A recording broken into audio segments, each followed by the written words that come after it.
Welcome to Kenton's videos. Enjoy the video. You begin by confirming fit and getting into position. Measure the distance from floor to knob so the telescoping bar will compress correctly.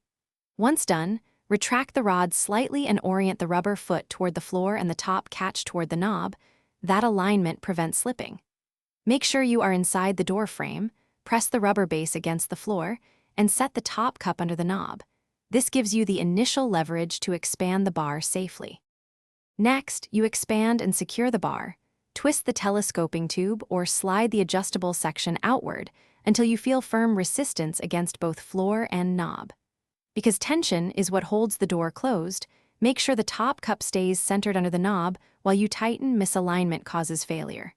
If your master lock model has a locking pin or collar, engage it now to prevent accidental collapse. Finally, test with gentle pressure to confirm there is no rocking. To finish, you conduct a final test and a quick troubleshooting check. Slowly pull on the knob and press your weight into the door to mimic forced entry. You should feel solid resistance. If the bar slips, shorten it slightly, reseat the top cup beneath the knob, and tighten. Tiny adjustments fix most problems. If the floor is uneven, slide a thin rubber shim under the base to stabilize. Once stable, you're done. Keep checking monthly for wear and tightness. Thanks for watching. Consider subscribing if we helped you.